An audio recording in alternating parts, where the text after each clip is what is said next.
Hello students, myself Manoj Kumar Sharma, Assistant Professor, Podar Management Training Institute, Vatica. Students, today we will be teach about the socialization of gender. आज हम gender का सामाजिकरण के बारे में पढ़ेंगे। सबसे पहले इसका अर्थ की कोशिश करते हैं कि जेंडर सामाजिकरण आखिर क्या है। समाज द्वारा आरोपित सामाजिक लिंग भेद व संबंध न तो सार्वभौमिक होता है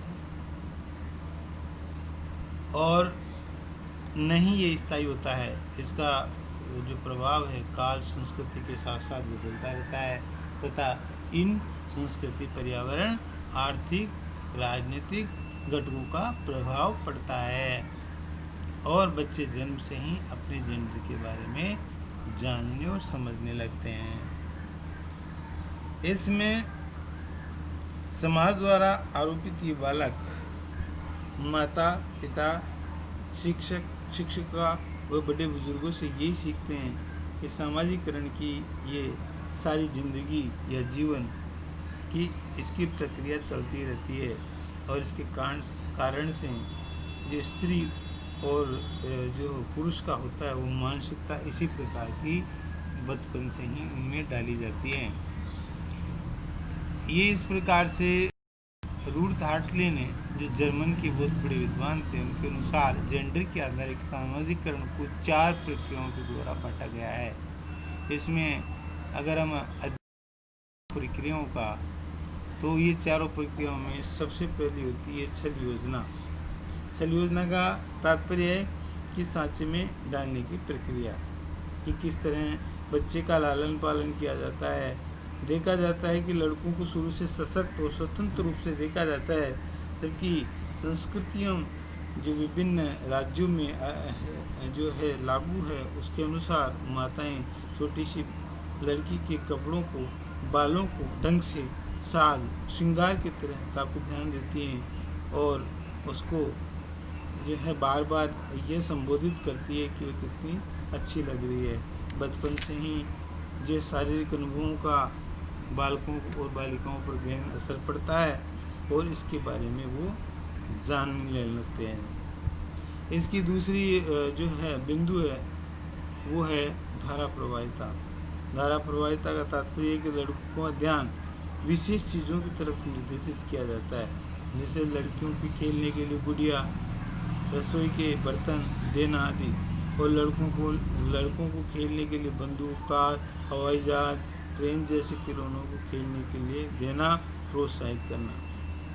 विद्यार्थियों एक जो है पुस्तक में जेंडर ऑफ सोशलाइजेशन की जो है पुस्तक के अनुसार दक्षिणी एशिया में जो कामगार घरों में होती है, जो लड़कियां घरों में काम करती हैं, माताएं बहनें जो काम करती हैं, वह बर्तनों से खेलती नहीं है बल्कि उनको साफ करती है, छोटे भाई बहनों को खिलाती है। इस प्रकार के कामों में उनको लगा दिया जाता है, जबकि खुद बच्ची होती हैं, पढ़ने लिखने की उनकी उम्र होती है, लेकिन उनको पढ़ाई भी उनके लिए बाधित कर दी जाती है। उनको एक निश्चित कक्षा तक ही उसको अध्ययन करने का अवसर प्राप्त होता है और ये कहकर उनको मना कर दिया जाता है कि गांव में और अगर बहुत आंतरिक क्षेत्र में है तो वहाँ पर विद्यालय प्राथमिक स्तर के ही मिलते हैं, तो बालिकाएं वहाँ तक ही पढ़ पाती है और आगे नहीं निकल पाती है। तो इस प्रकार का बर्ताव उस बालक और बालिकाओं के मध्य किया जाता है। दूसरा है मौखिक संदेश। मौखिक संदेश में लड़कों लड़कियों के लिए पृथक किए जाते हैं। लड़कों को सशक्त कहा जाता है, जो है बलवान कहा जाता है, जबकि इसके विपरीत लड़कियों को जो साज श्रृंगार के आधार पर उनको संबोधित किया जाता है कि वह कितनी प्यारी और सुंदर लग रही है। इस प्रकार से उनके मन में इस प्रकार की बातें बालपन से ही घर करने लगती हैं। तीसरी होती है कार्यों की पहचान।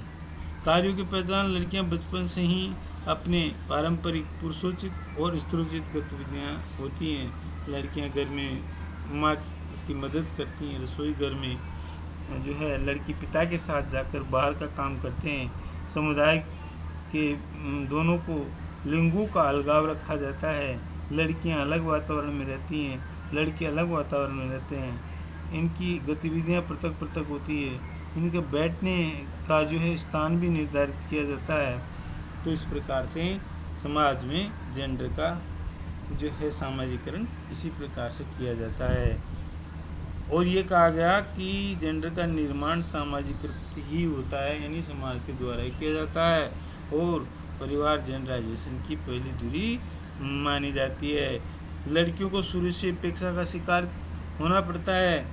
माता पिता कोख में जन्मे बालक बालिकाओं के भेदभाव किया जाता है।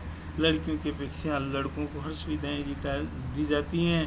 पौष्टिक भोजन दिया जाता है, वस्त्र दिए जाते हैं, अच्छे सुख सुविधाएँ दी जाती हैं, अधिक जो है स्नेह दिया जाता है लड़कों को। और इसके विपरीत लड़कियों को घर के कामकाज, उनकी अपेक्षाएँ, उनकी डांट, घर वालों की फटकार, इसी प्रकार से वह अपना कार्य चुपचाप करती रहती हैं और ये बर्ताव उनका जो है सहन करने योग्य हो जाता है और वो इसी प्रकार से सहन करती हुई जो है अपना जीवन यापन करती हैं। विद्यार्थियों केवल ये परिवार में नहीं, फिर इसकी दूसरी कड़ी जो है बच्चों की सामाजिकरण की, ये विद्यालयों में भी हमें देखने को मिलती है। विद्यालयों में भी इस प्रकार का भेदभाव लड़के और लड़कियों के मध्य किया जाता है।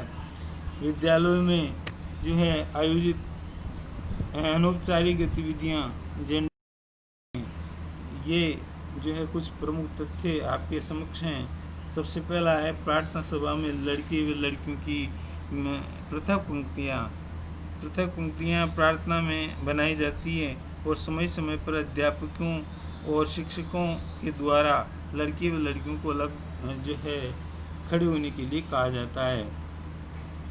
ये इसी प्रकार से उनमें भेदभाव उत्पन्न किया जाता है। इसकी दूसरी कड़ी है में बालक व बालिकाओं के लिए प्रत्येक खेल, दोनों के लिए अलग अलग खेल, कुछ साधारण और सरल खेल लड़कियों के लिए, कुछ कठोर खेल लड़कियों के लिए, जैसे रस्सी कूद है, रिंग बॉल है, कैरम बोर्ड है, इंडोर गेम्स हैं, उनकी ज़्यादा प्रोत्साहित किया जाता है। जबकि लड़कों को फुटबॉल है, वॉलीबॉल है, क्रिकेट है, कबड्डी है, खो खो है, ये बाहर जो मैदान में खेलने वाले जो है कुश्ती है, ऐसे खेल जो है लड़कों के लिए पृथक रखे जाते हैं और लड़कियों को इसमें शामिल नहीं किया जाता है।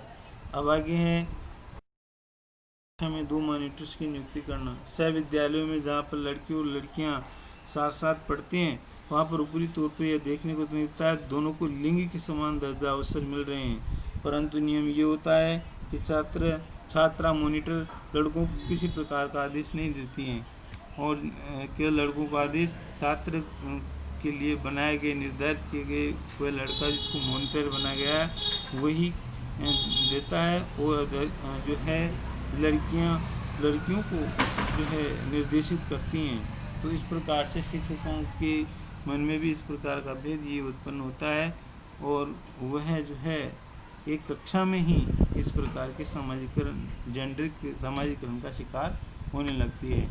इसके बाद भी नैपकिन की बंटवारे के संदर्भ में अगर बात करें तो आजकल इसके बारे में जो है योजना सरकार द्वारा चलाई गई कि लड़कियों को स्वस्थ और संक्रमण से रोकने के लिए उन्होंने बहुत अच्छी पहल की कि किशोरियों को जो उपलब्ध नहीं हो पाती सामग्री अच्छे गुणवत्ता वाली वह उपलब्ध करवाई जाती है विद्यालय स्तर पर सरकारियों में और इनकी जो है बंटवारा किया जाता है। तो कुछ इस तरह से किया जाता है कि जहाँ पर मात्र बालिकाएँ पढ़ती हैं तो ये गुपचुप तरीके से कर दिया जाता है, इसमें किसी को किसी बात का पता नहीं चलता। जबकि जब समूह में लड़के और लड़कियाँ कक्षा में इस प्रकार का बंटवारा किया जाए तो लड़के जो है लड़कों के सामने लड़कियाँ जो है बहुत ही शर्म महसूस करती हैं और जो है लड़के कई बार इनका प्रयास भी करते हैं।